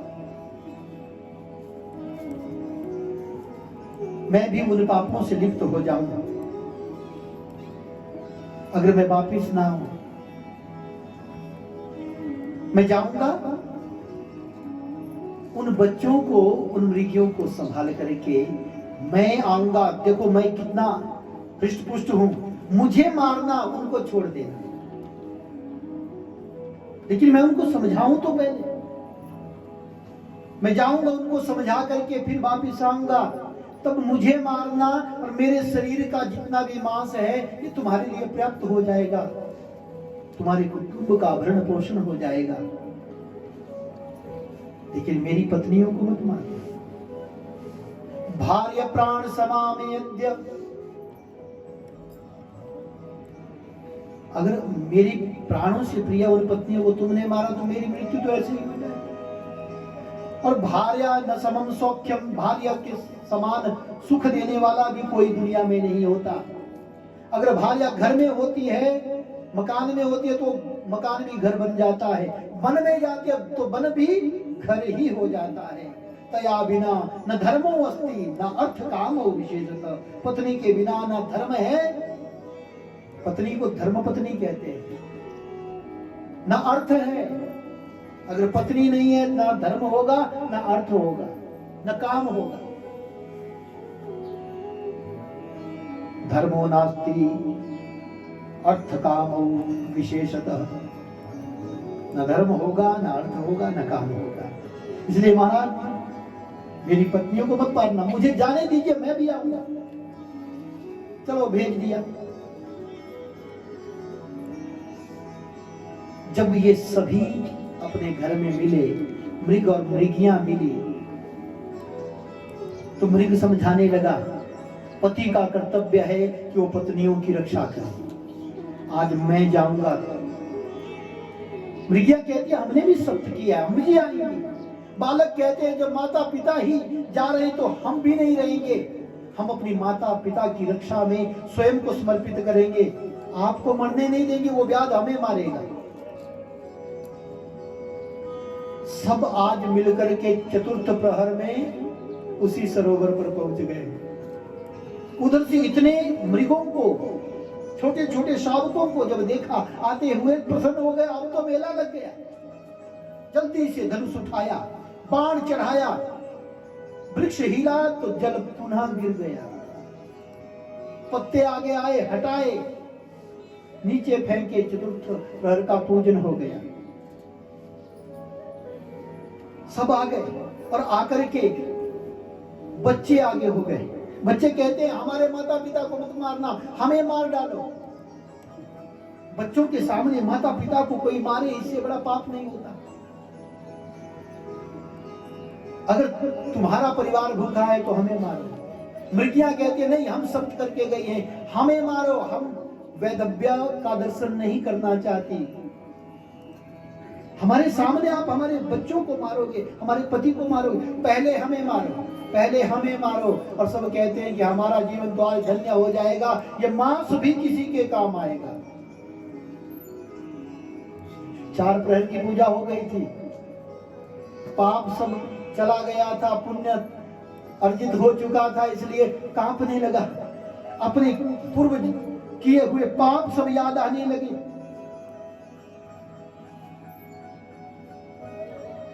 कहने लगा, देखो इन मृगों को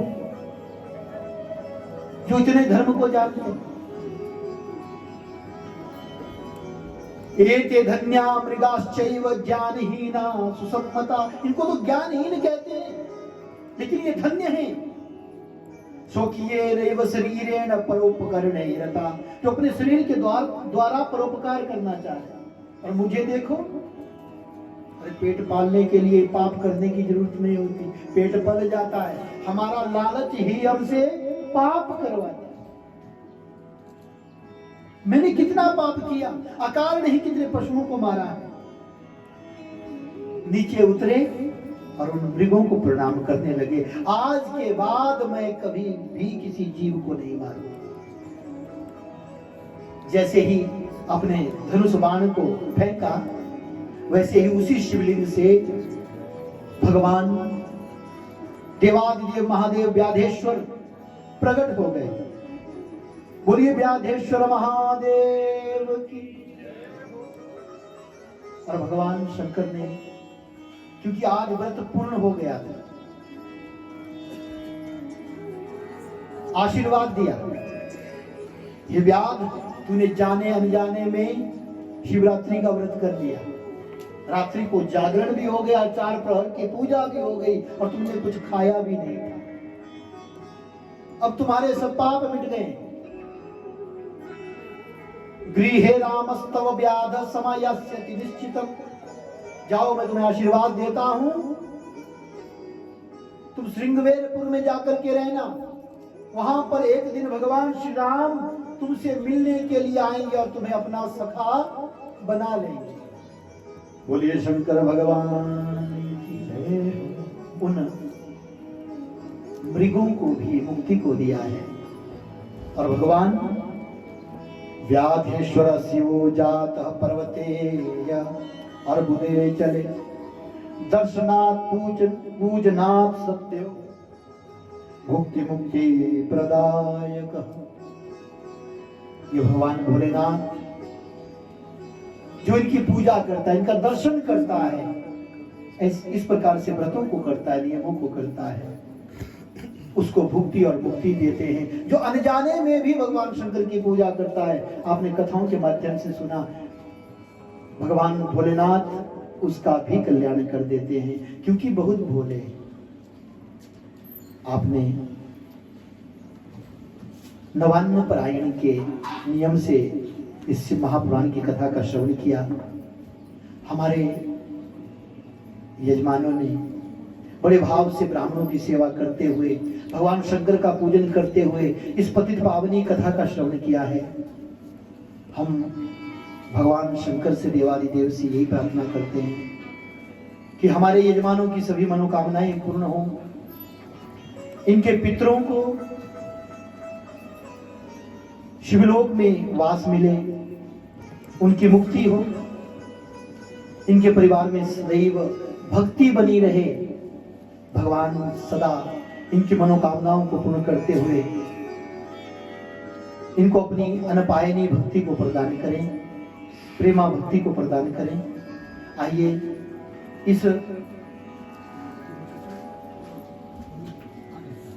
आइए हम सर्वप्रथम इस ज्ञान यज्ञ की पूर्णाहुति करते हैं, फिर जो यहाँ पर हवन किया गया उसकी पूर्णाहुति होगी।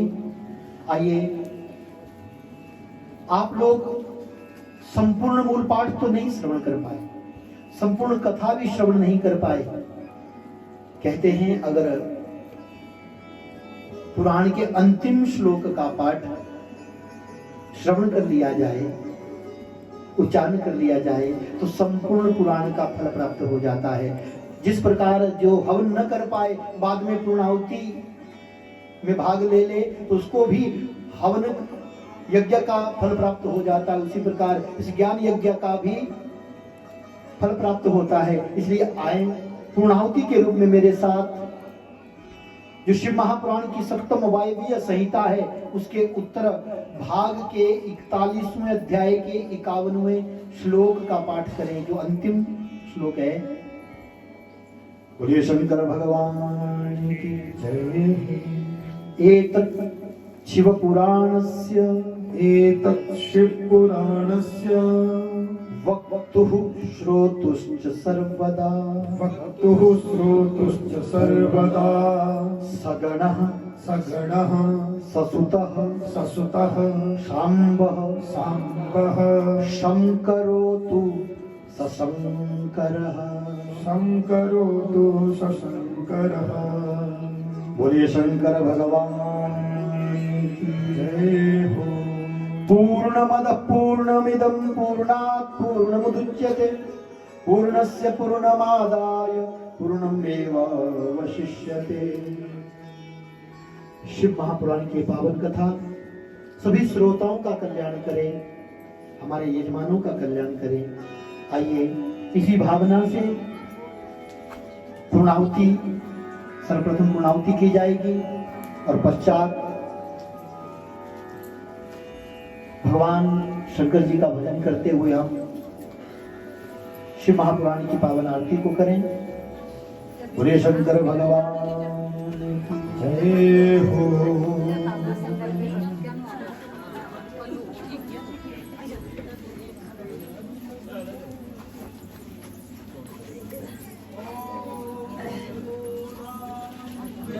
ai cho á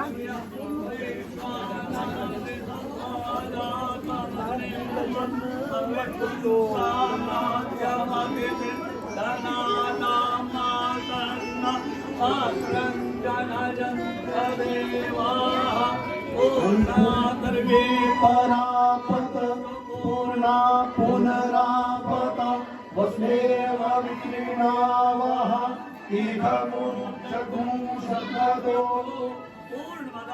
पूर्णमिदं पूर्णात् पूर्णमुदच्यते पूर्णस्य पूर्णमादाय वशिष्यते।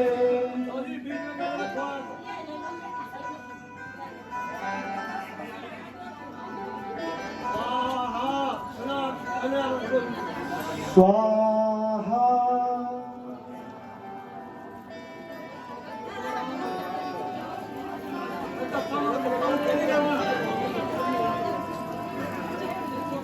कोई भी धक्का मुक्की नहीं करेगा, आराम से डालेंगे। अरे सिर पे आहुति दे करके पुनः फिर अपने आसन पर बैठ जाएंगे अमन कुंड में आहुति डालें, सिर पे ना डालें और भाव से भगवान शंकर का भजन करें।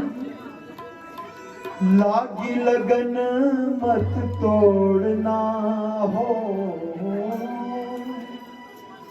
लागी लगन मत तोड़ना, प्रभु जी मोरी लागी लगन मत तोड़ना, मोरी जी मोरी लागी लगन मत तोड़ना, लागी लगन मत तोड़ना हो, लागी लगन मत तोड़ना हो, लागी लगन मत तोड़ना, जी मोरी लागी लगन मत तोड़ना, जी मोरी लागी लगन मत तोड़ना। जय हो। बड़े भाव से ताली सेवा देते हुए बोले शंकर भगवान की जय हो।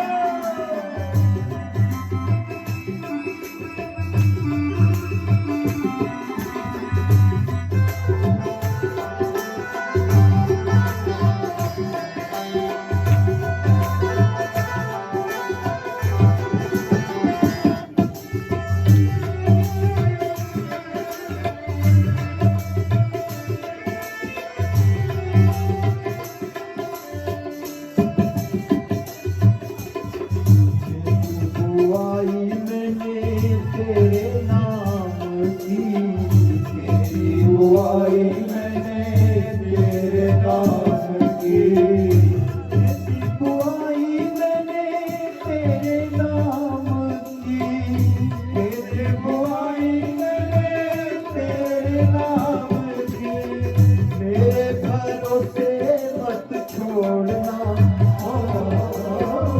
मेरे भरोसे मत छोड़ना, जी मोरी लागी लगन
विनती सुन ली जो, दास की विनती सुन ली जो।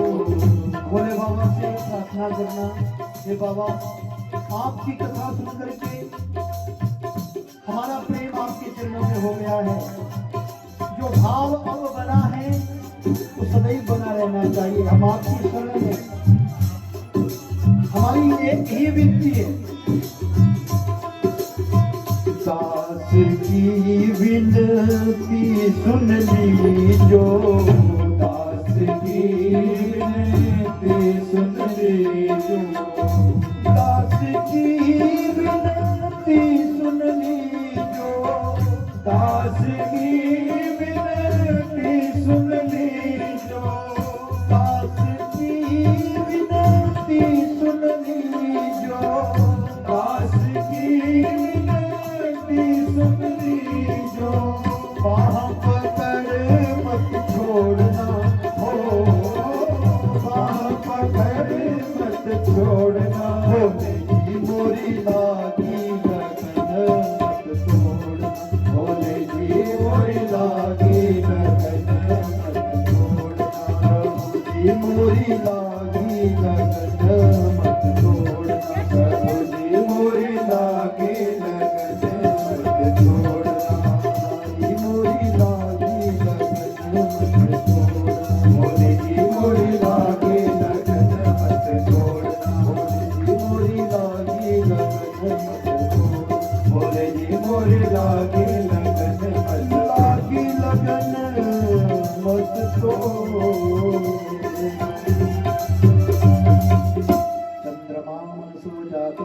चंद्रमांसुजातश्चक्षुर्जोऽजायत, श्रोत्राद्वायुश्च प्राणश्च मुखादग्निर्जायत।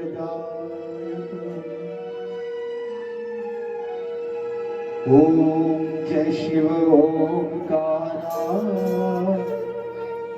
भोले हरि शिव ओंकारा, ब्रह्मा विष्णु सदा शिव, भोले भालेनाथ महाशिव, अर्धांगी